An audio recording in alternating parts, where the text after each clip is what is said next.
Bismillahirrahmanirrahim. Excellencies, members of the Diplomatic Corps, distinguished leaders of Africa, ladies and gentlemen. What a great pleasure it is for me to be part of the Africa 2016 Forum.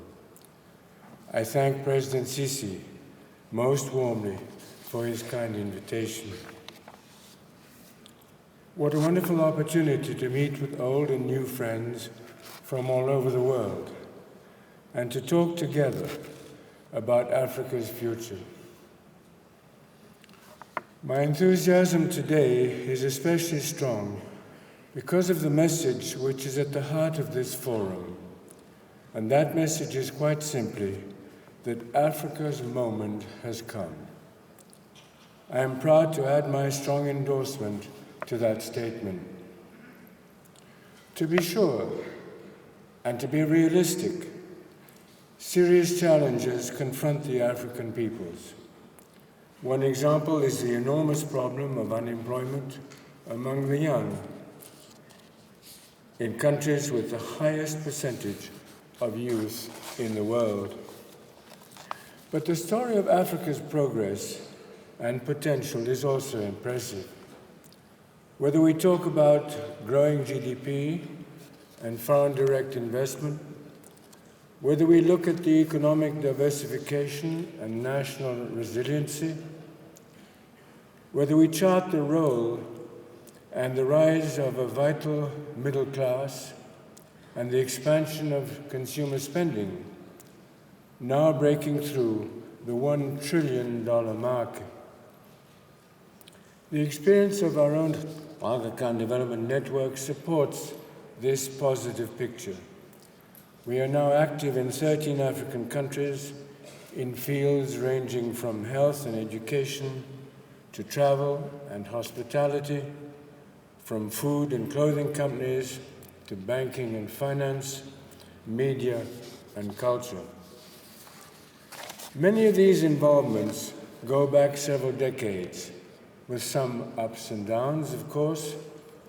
But as we look at these experiences on the ground, we can say with conviction that Africa's moment has come. What supports that statement, however, is not only economic data. My own optimism is also based on intangible qualities, including an inspiring new spirit of African confidence.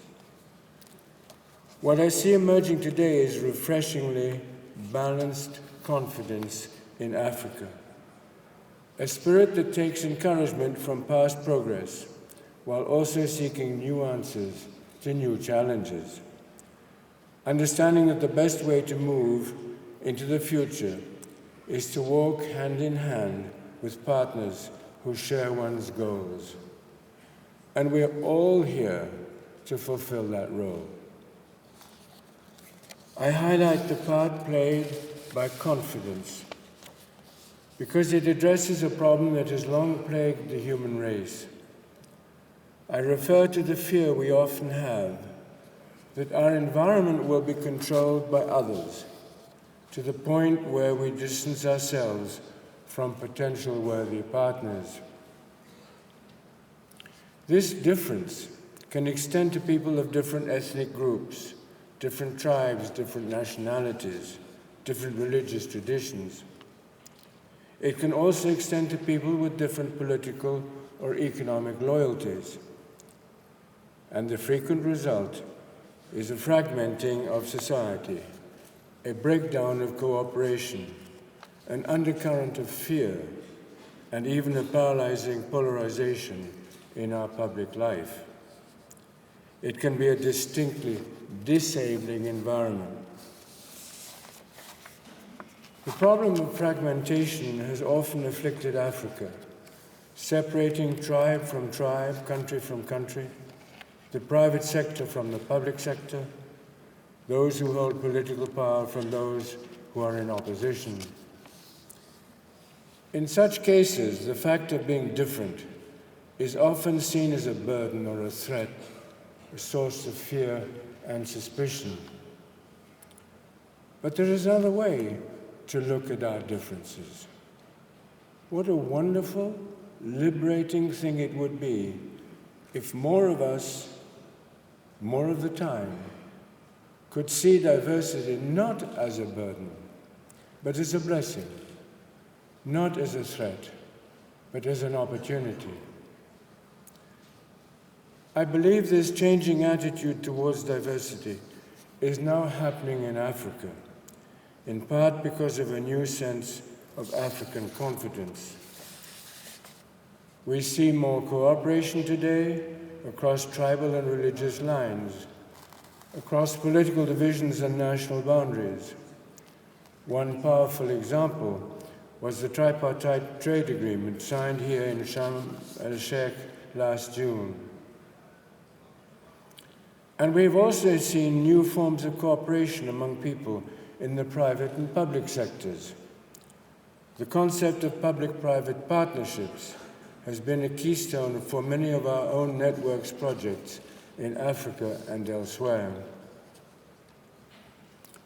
Cooperating across traditional lines of division does not mean erasing our proud, independent identities. But it does mean finding additional, enriching identities as members of larger communities, and ultimately as people who share a common humanity. It means committing ourselves to an ethic of pluralism. I would like to mention one particular arena in which Africa's embrace of pluralism will be tested in the coming years, and where I believe Africa's success can be forged.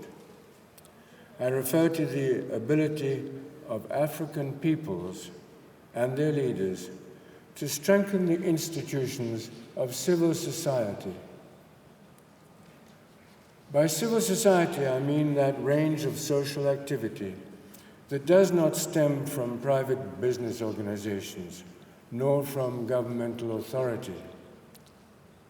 The institutions of civil society are motivated rather by voluntary energies, and their purpose is to improve the quality of community life. They are private institutions devoted to the public good.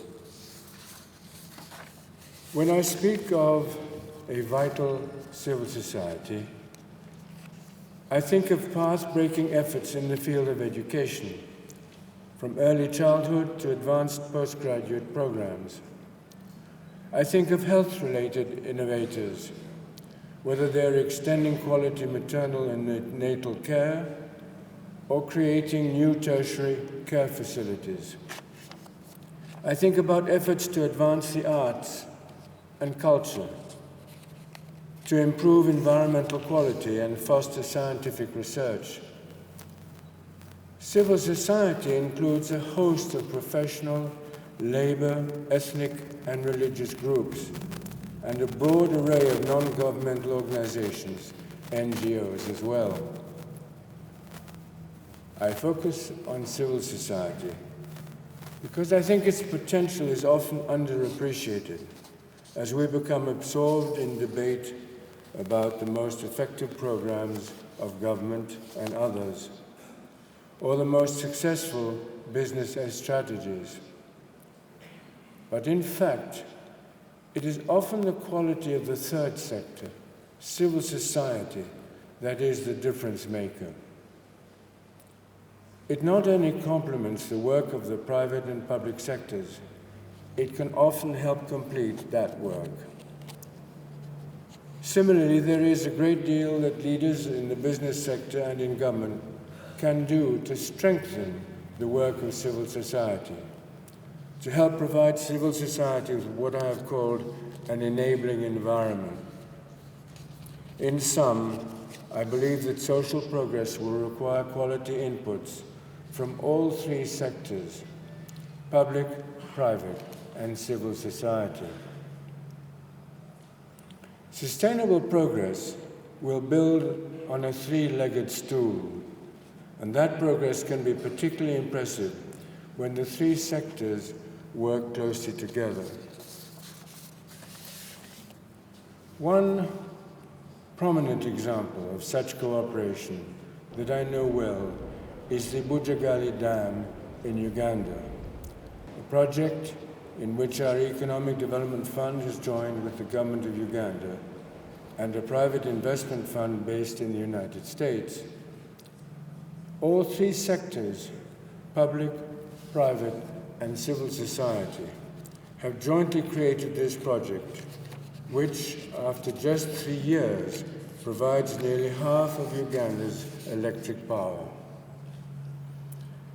Another example is the National Park of Mali, opened in Bamako in 2010, when our Trust for Culture partnered with the national government to create not only a glorious green space, but also an infrastructure which ensures the park's long-term sustainability. A third example is our Networks East African Educational Initiative, in which we now invest $10 million a year, reaching some 400,000 students and 6,000 teachers, and again working closely with government education offices and local community organizations. And these examples could go on and on. But despite such successes, the role of civil society is often misunderstood or taken for granted. At times, civil society has been marginalized, discounted, or dismissed. One worrisome development has been the dwindling of international support. Some 2/3 of sub-Saharan countries face a reduction in development assistance by 2017. Even more disturbing have been efforts in some places to constrain or even repress these institutions, stereotyping them as illegitimate, unelected, and unaccountable. These attitudes may simply reflect a reluctance to share power and influence, or perhaps a feeling that the creative energy and sheer diversity of civil society is daunting and dangerous. Such attitudes have been exceptional, but they are highly regrettable, discouraging the qualities of vision, innovation, and forward thinking that progressive societies so badly need. But there is good news too. For at a fundamental level, the cultures of Africa bode well for the future here of a vibrant, healthy civil society.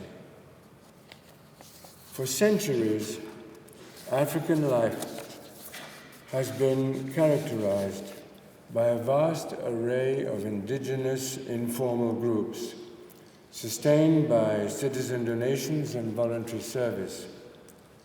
They include ethnic and kingship groups, councils of elders, religious bodies, and community fora. Many Africans have grown up amid such groupings, learning to emphasize their mutual interests, to pool their resources, and to share in shaping their local communities. It is part of the African way.